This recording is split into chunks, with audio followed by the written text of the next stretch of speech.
வணக்கத்தை தெரிவித்துக் கொள்கின்றோம். மதுரையிலே உங்களை சந்தித்துக் கொண்டிருக்கின்றோம். 2-3 முக்கியமான விஷயங்களை உங்களிடம் பேசுவதற்கு எங்களுக்கு ஒரு வாய்ப்பு.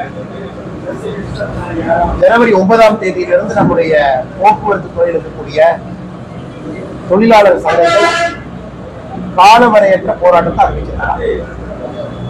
இன்னைக்கு திராவிட முன்னேற்ற கழகத்தினுடைய அரசு ஆட்சிக்கு வந்த பிறகு 31 மாசத்தை திரும்பி பார்த்தோம்னா இன்னைக்கு போக்குவரத்து துறையில மட்டுமே 35,000 காலி பணியிடங்கள். 35,000.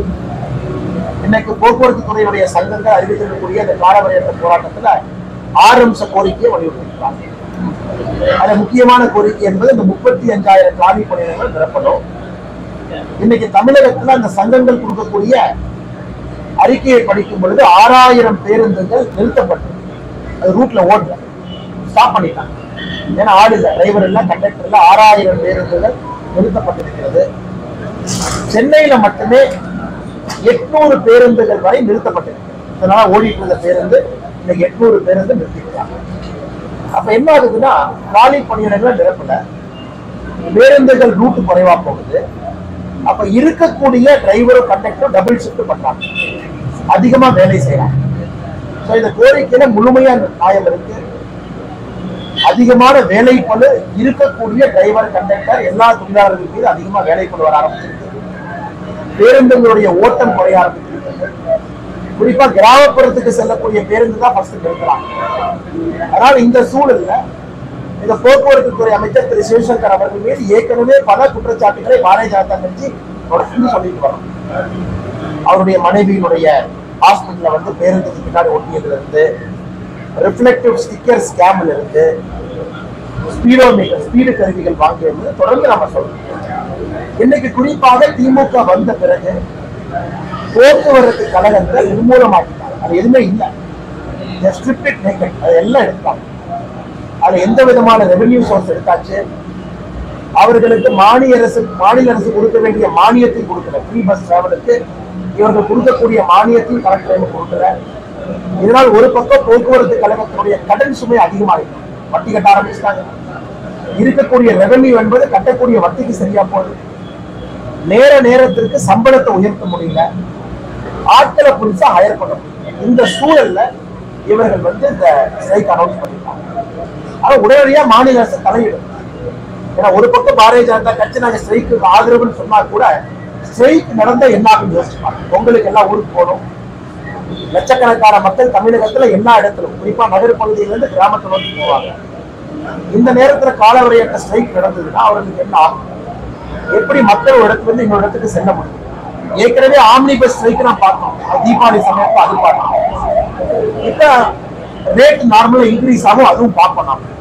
இப்ப அரசு பேருந்துகள் நிறுத்திட்டோம் அப்படின்னா தனியார் பேருந்துகள் மீது சுமை, ஆம்னி பஸ் மீது சுமை, அது தேவையில்லாத பல பிரச்சனைகளை உருவாகும். ஆனால் மாநில அரசு 8ஆம் தேதி பேச்சுவார்த்தை கூட்டிருப்பதாக நாங்கள் அறிவிக்கிறோம். இந்த பேச்சுவார்த்தையில ஒரு நிலைமை எட்டணும், ஒரு சுமூகமான நிலைமை எட்டணும். குறிப்பா இத்தனை காலி பணியிடங்களை இத்தனை நாட்களுக்குள்ள நாங்கள் பூர்த்தி செய்வோம் என்கின்ற ஒரு உத்தரவாதத்தை மாநில அரசு கொடுக்கணும்.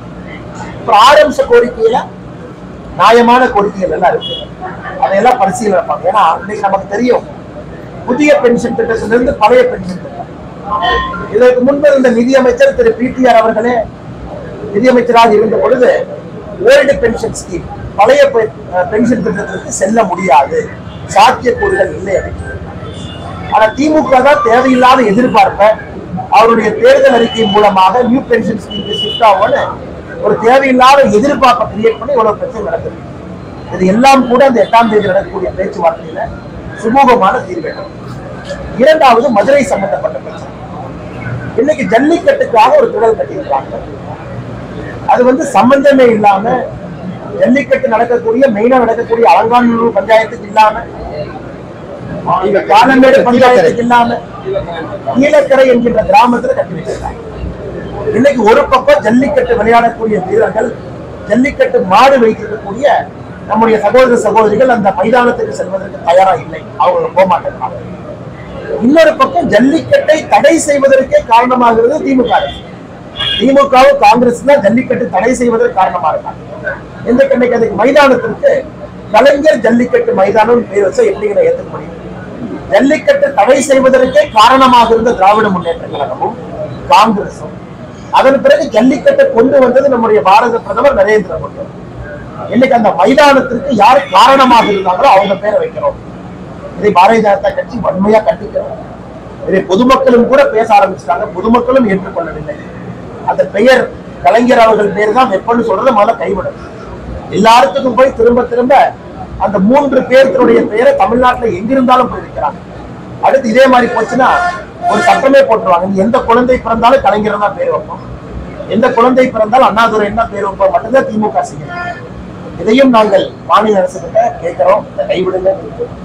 ஜல்லிக்கட்டு மைதானத்திற்கு வருவதற்கு யாரும் தயாரா இல்லை. உடனடியாக அந்த மைதானத்தை எப்படி பயன்படுத்துவது ஏதாச்சும் ஆக்கப்பூர்வமான யோசனையை கொண்டு வாங்க. இன்னைக்கு மதுரை முழுவதும் எல்லாம் பேசுகிறது. அண்ணே, இங்க ஒரு வேலை நடக்கிறோமா பத்திரப்பதிவு ஆபீஸ்ல திருப்பரங்குன்றத்துல கடவுளோட பெயர் இருக்கக்கூடிய ஒரு மனுஷன் இருக்காரு. அவரை போய் பாத்தீங்கன்னா அவர்கிட்ட கமிஷன் கொடுத்தீங்கன்னா 6 மணிக்கு மேலையும் பத்திரிகை பதிவு செய்வாங்க. இங்க மட்டும்தான் பத்திரப்பதிவுக்கான சார்ஜ் கொடுத்ததுக்கு அப்புறம் 5500 ரூபாய் சாதாரணமா ஒரு பத்திரத்துக்கு தமிழ்நாடு முழுவதுமே வாங்குறாங்க. அந்த 5000 ரூபாய் பேர் என்ன? அது பேரு மூர்த்தி ஃபீ. அது பேரு மூர்த்தி ஃபீ. குறிப்பாக அமைச்சர் மூர்த்தி அவர்கள் வந்த பிறகு பத்திரப்பதிவு துறையில ஊழல் என்பது இமாலய ஹைட்டை போய் தொகுதிட்டு 8800 ஹைட்டுக்கு மேல அது போயிட்டு. இன்னைக்கு மதுரை மாநகரத்திலிருந்து ஆரம்பித்து தமிழகம் முழுவதுமே பத்திரப்பதிவு துறையில புரோக்கர் லாபி மட்டும்தான் இருக்காங்க. அவர்கள் இன்னைக்கு தனியா பத்திரப்பதிவை தாண்டிய பவர் ஆஃப் அட்டானி இருக்கு.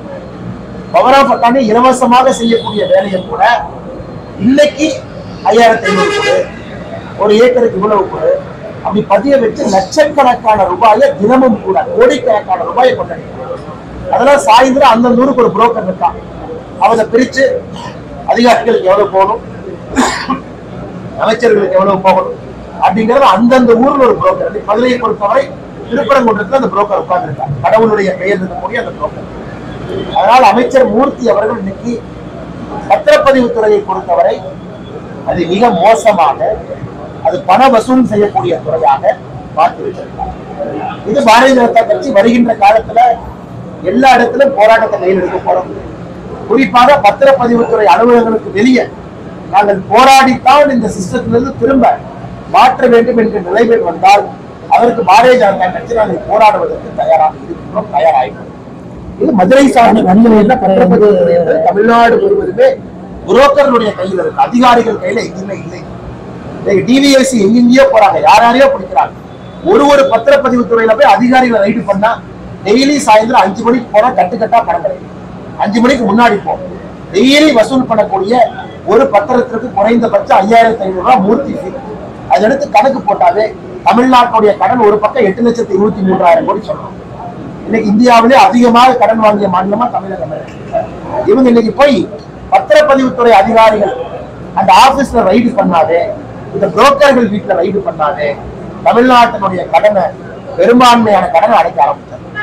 எதையும் பத்திரிகை நண்பர்கள் கணக்கு எடுத்து நீங்க போய் பார்க்கணும். பத்திரப்பதிவுத்துறை அலுவலகத்துல போய் பார்த்தீங்கன்னா மக்கள் வெளிவர மக்கள்கிட்ட கேட்டு எடுத்தீங்கன்னா தெரியும் எந்த அளவுக்கு மோசமாக தமிழகம் சென்றாங்க. இந்த 3 விஷயங்களும் உங்களுக்கு முன்னால் வைக்க வேண்டும் என்பது எங்களுடைய ஆசை. ஒன்று குறிப்பாக போக்குவரத்து துறை, தொழிலாளர் யூனியன் நடத்தக்கூடிய ஸ்ட்ரைக், அடுத்து நம்முடைய மதுரையை சார்ந்த நம்முடைய ஜல்லிக்கட்டு மைதானம், அப்புறம் பத்திரப்பதிவுத்துறை. இதை தாண்டி உங்களுக்கு கேள்வி இருந்தா கேள்வி.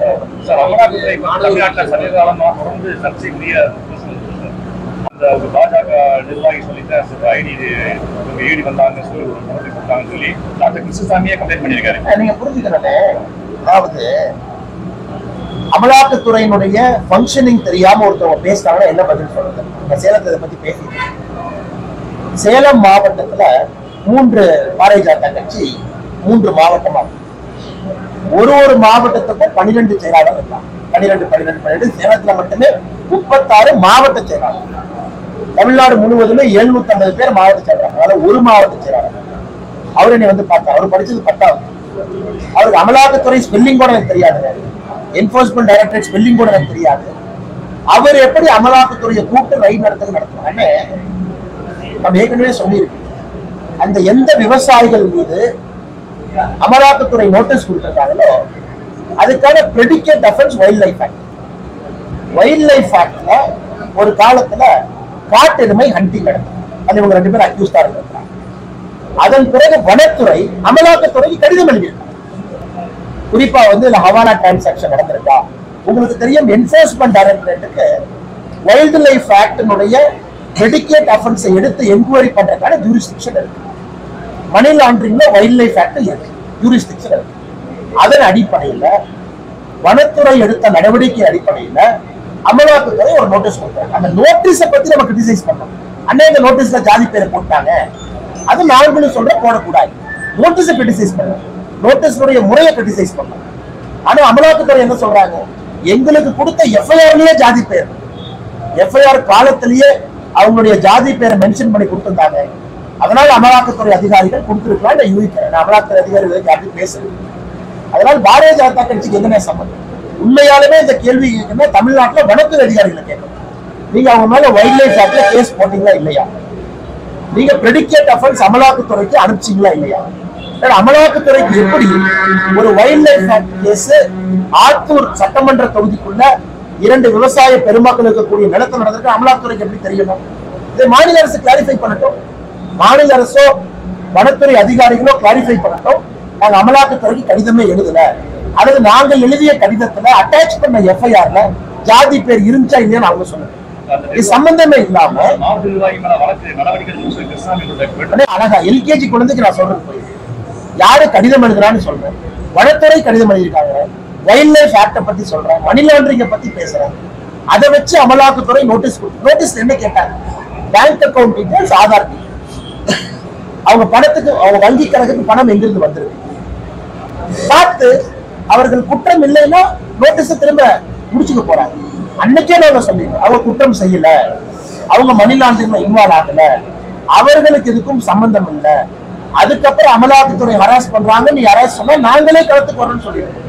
நோட்டீஸ் கொடுத்திருக்காங்க, பேங்க் அக்கௌண்ட் டீடைல்ஸ் கேட்டிருக்காங்க, அதுல ஆதார் கார்டு. இதுல என்ன தப்பு நீங்க சொல்லுங்க. நீங்க ஒரு மூத்த பத்திரிகையாளர், அமலாக்கத்துறை நடவடிக்கை என்ன தப்பு நீங்க சொல்லுங்க. இல்ல 10,000 பேர் 10,000 சொல்ல, நான் லாஜிக்கா பேசுறேன்.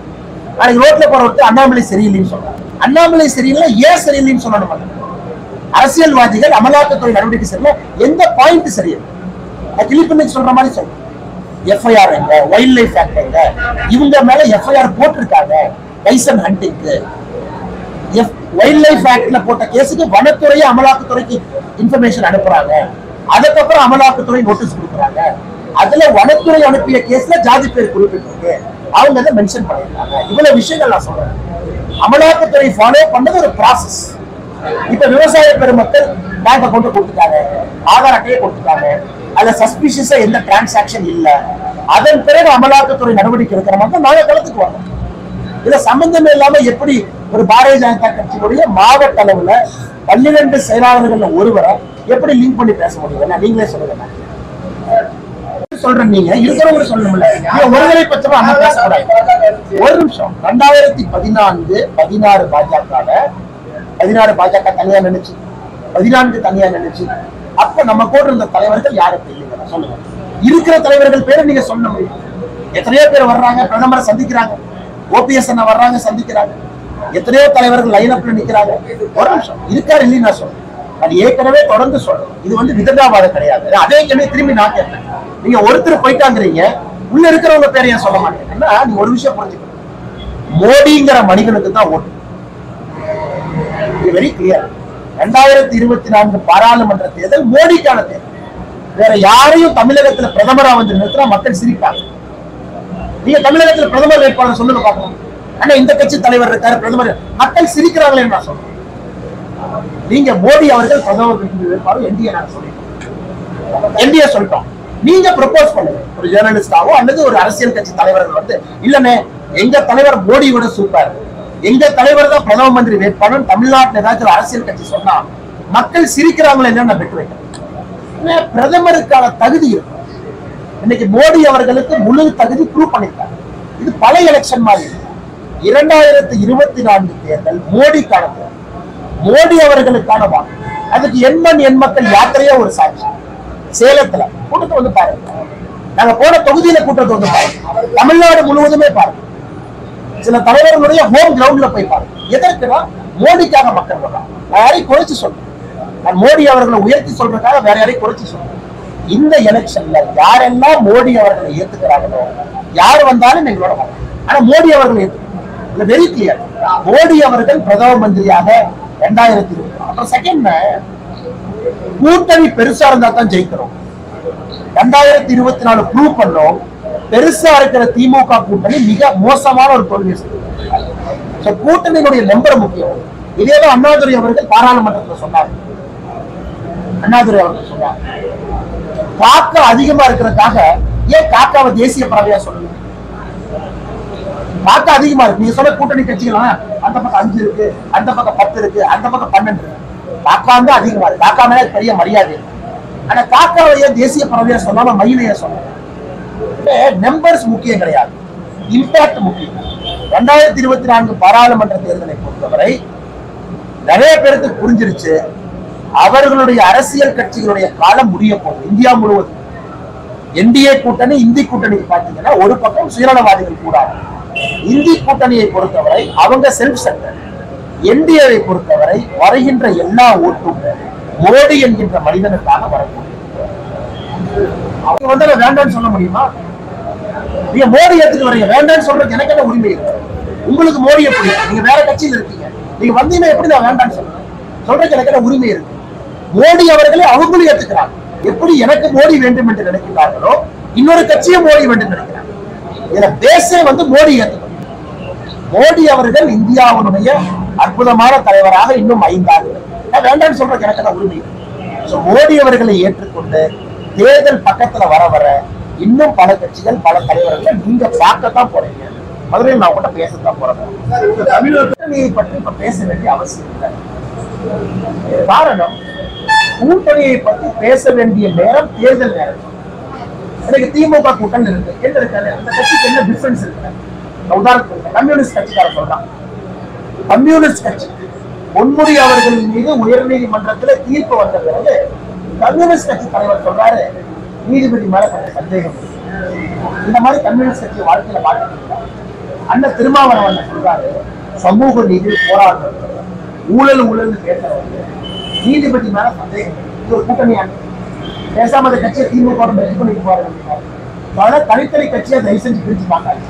கம்யூனிஸ்ட் கட்சிங்கிறது ஆரம்ப கால சித்தாந்தத்தை எப்பவோ இழந்துருச்சு. எப்ப நீங்க நீதிபதியினுடைய கேரக்டர் கொஸ்டின் பண்றாங்களோ அன்னைக்கே கம்யூனிஸ்ட் கட்சி தான் சித்தாந்தம். இது எப்படி கூட்டணி கட்சி ஜிஞ்சா அடிக்கிறாங்க, ஜால்ரா அடிக்கிறாங்க. திமுக என்ன செஞ்சாலும் ஜிஞ்சா அடிக்கிறாங்க. நம்ம கூட்டணி அவசியம் இல்லை. இண்டிவிஜுவல் கருத்துக்கள் இருக்கு. இண்டிவிஜுவல் கருத்துக்கள் இருந்தால் முரண்பாடுகள் இருக்கத்தான் செய்யும்.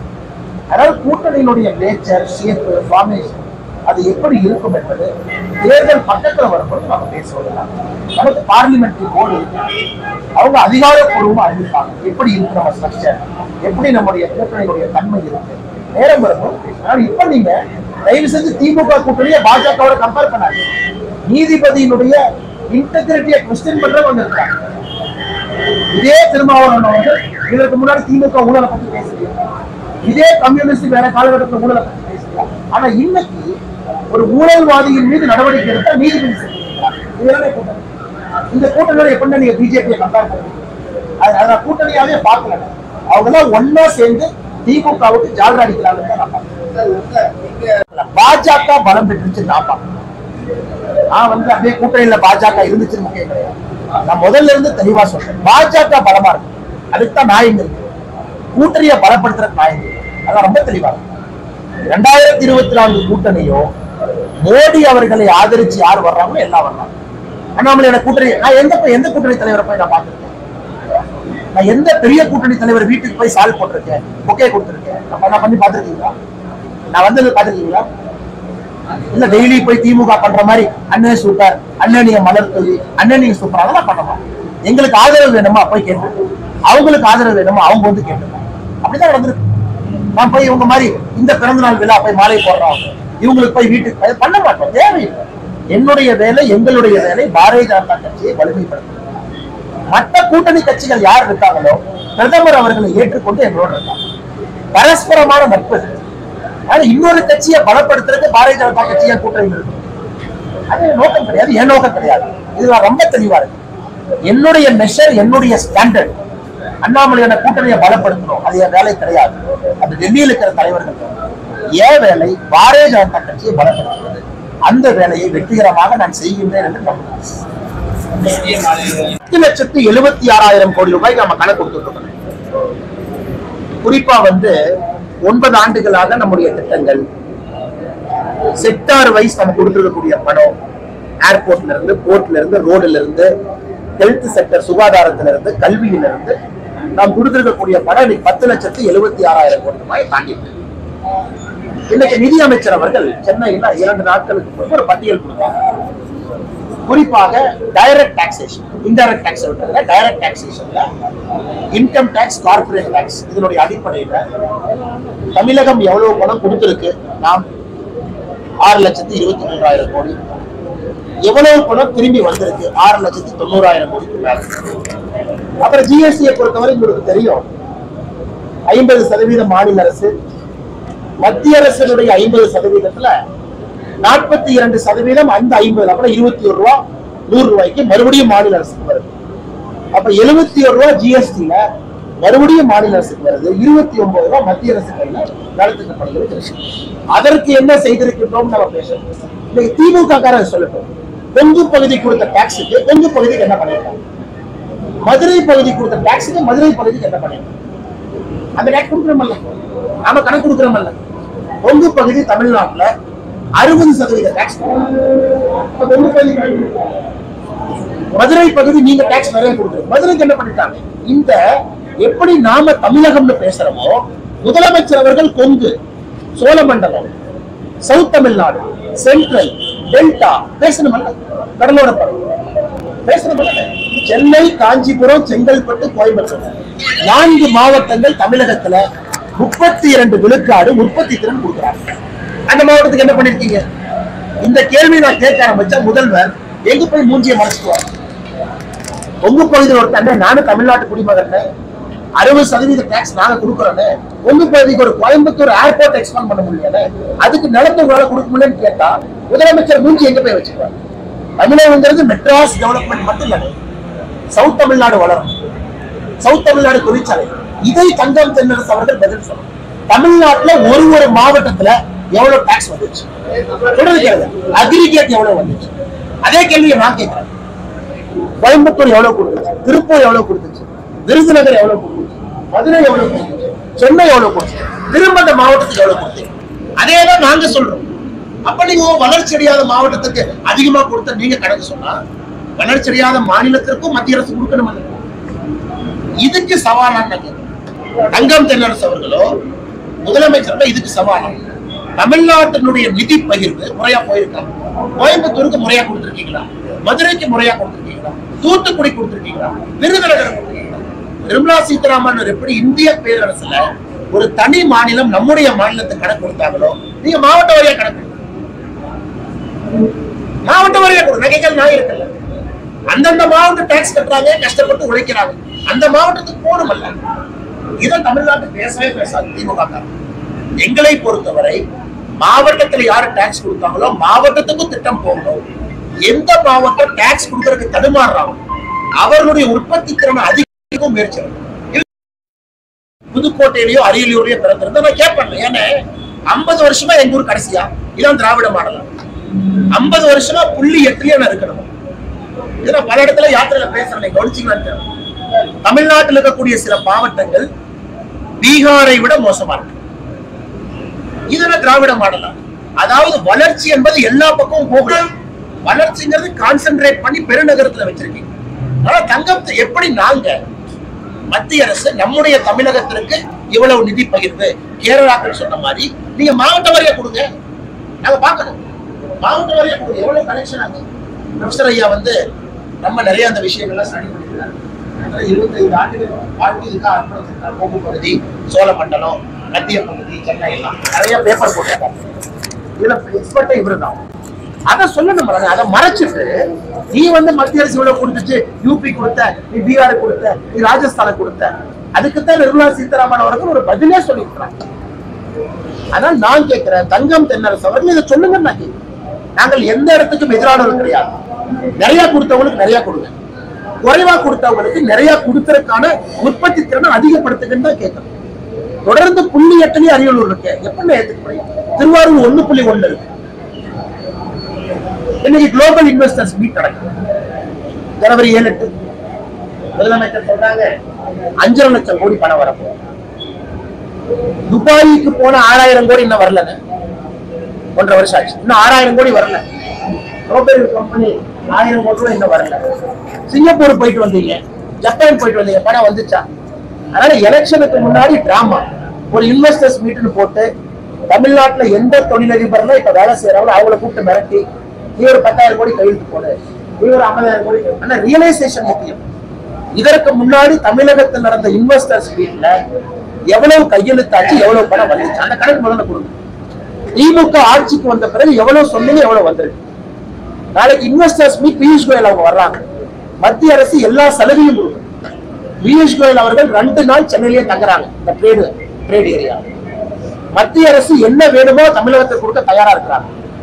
உதாரணத்துக்கு production linked incentive scheme PLI. தமிழக இன்வெஸ்டர் மீட்ல புதிய நிறுவனங்கள் யார், பழைய நிறுவனங்கள் யார்? உங்களுக்கு தெரியும், நீங்க மீடியா கம்பெனில இருக்கீங்க, விருப்பம் இருக்கா இல்லையா? இந்த வருஷம் ஒரு கம்பெனில 10 கோடி இன்வெஸ்ட் பண்ணலாம், புதுசா எக்யூப்மெண்ட் வாங்கலாம், கேமரா வாங்கலாம், 2 பேர்ட்ட ஹையர் பண்ணலாம். அவங்களெல்லாம் கொண்டு வந்து திமுக அரசுக்கு வந்தனாலதான் பணம் வருதுன்னு எப்படி ஏற்றுக்கணும்? புதுசா என்ன வருது? ரொட்டீன் சைக்கிளிக்கல் இன்வெஸ்ட்மெண்ட் விடுங்க, ரொட்டீன் கேபிட்டல் இன்வெஸ்ட்மெண்ட் விடுங்க.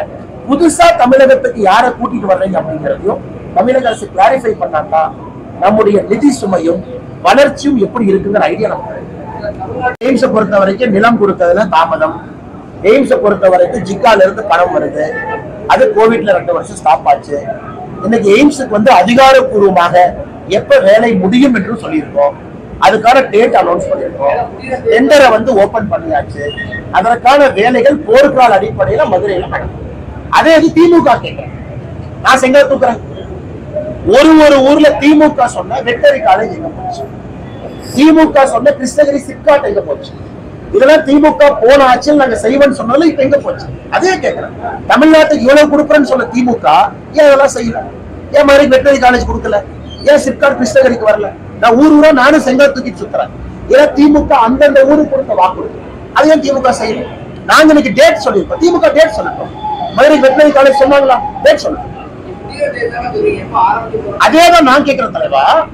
திமுக முடிகிற தேதி சொல்லிட்டு நான் கேட்கிறேன். நாங்க முடிகிற தேதி சொல்லிட்டோம்ல, திமுக கொடுத்தது முடிகிற தேதி சொல்லிட்டோம். மதுரை வெட்டரி காலேஜ் எப்ப முடிப்பாங்கன்னு சொல்லுங்க, சிப்காட் கிருஷ்ணகிரி எப்ப முடிப்பாங்கன்னு சொல்லுங்க. திமுக காரங்கிட்ட கேளுங்களேன். ஆனா அண்ணாமலை அண்ணா இவ்வளவு செங்கலை தூக்கிட்டு போறாரு. இன்னைக்கு மதுரை எய்ம்ஸுக்கு முடிகிற தேதி சொல்லிட்டாங்கன்னு பயன்பாட்டுக்கு வருங்கிறாங்க. இன்னைக்கு உங்களே கேட்கிறாரு, நீங்க சொன்னதெல்லாம் ஊர்ல பேசுறாரு, நீங்க ஒன்னொன்னுக்கு முடிகிற தேதி சொல்லுங்க கேளுங்க. மதுரை, திருச்சி, கோயம்புத்தூர் இது 3மே இன்டர்நேஷனல் ஏர்போர்ட் தான். அதற்கான ஃபெசிலிட்டிஸ் முதல்ல இம்ப்ரூவ் பண்ணணும். உதாரணத்துக்கு கோயம்புத்தூரை பொறுத்த வரைக்கும் கோல்டு செயின் பிரச்சனை, திருச்சியை பொறுத்த வரைக்கும் இடம் பிரச்சனை, மதுரையை பொறுத்தவரை இதற்கு முன்னாடி நாம காங்கிரஸ் ஆட்சியில கையெழுத்து போட்டிருக்கோம். குறிப்பா துபாய்க்கெல்லாம் இவ்வளவு சீட் நாம கொடுப்போம், அவ்வளவு சீட் அவங்க கொடுப்பாங்க, அதெல்லாம் மாத்தி போடணும். ஏன்னா அப்பதான் பைலேட்டரல் அக்ரிமெண்ட் எக்ஸ்பேண்ட் பண்ணணும். ஜோதிராஜ்ய சிந்தியா அவர்கள் சமீபத்தில் திருச்சி வந்த பொழுது 2 உறுதிமொழிகளை கொடுத்தாங்க. இந்த 3 விமான நிலையத்தையும் உலகத்தரம் வாய்ந்த விமான நிலையத்தை நாங்க பார்க்கிறோம். நீங்க பார்த்துருக்கீங்க. இந்த மதுரை MP சொல்ற பொய்க்கெல்லாம் ஜோதிராஜ்ய சிந்தியா ஒரு கடிதமாகவே முதலமைச்சர் கிடைக்கிறது. மதுரைக்கு கடிதம் எழுதியிருந்தாங்க, கோயம்புத்தூருக்கு எழுதியிருந்தாங்க, அப்ப திருச்சி கடிதம் இப்ப திருச்சி சால்வ் ஆயிடுச்சு.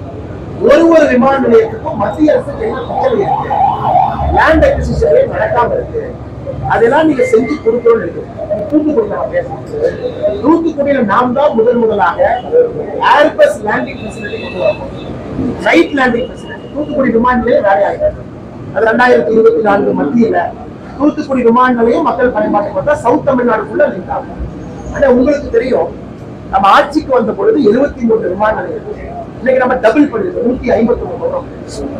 விமான நிலைய கனெக்டிவிட்டியை பொறுத்த வரைக்கும் ரெக்கார்டு ஸ்பீட்ல நம்முடைய ஆட்சியில வரல 151 சொன்னாச்சு, இன்க்ளூடிங் திருச்சி 73 இருக்கு. ஆனால் இதெல்லாம் அரசியல் சொன்னாங்க. ஜோதிராஜ்ய சிந்தியா எழுதுற கடிதத்துக்கு இவங்க சால்வ் பண்ணி கொடுத்தாலே போதும். திருச்சி, மதுரை, கோயம்புத்தூர், சேலம் விமான நிலையம் ஆரம்பிச்சாச்சு, பிளைட் இல்லாம இருந்துச்சு. நாங்க ஜோதிராஜ்ய சிந்தியாவுக்கு எடுத்துட்டு போய் சேலத்துக்கு நீ பிளைட் கொடுவாங்க. தஞ்சாவூர் சென்னை ஃபிளைட் கனெக்ஷன் ஆரம்பிச்சோம். அதுக்கான அப்ரூவல் வந்துருச்சு. இது அனைத்துமே நீங்க தமிழ்நாடு ஃபுல்லா பாருங்கன்னா கனெக்டிவிட்டியை கொண்டு வந்திருப்பது பாரதிய ஜனதா கட்சி நரேந்திர மோடி ஐயா அவர்கள் ஆதரவோடு இன்னும் 20 வருஷத்துக்கு மோடி ஐயா தான் பிரதமர். தமிழ்நாட்டில் இருக்கக்கூடிய பல திமுக தலைவர்கள் தமிழ் சொல்றாங்கல்ல, அதை விட மோடி ஐயா அவர்கள் முழு தமிழ்.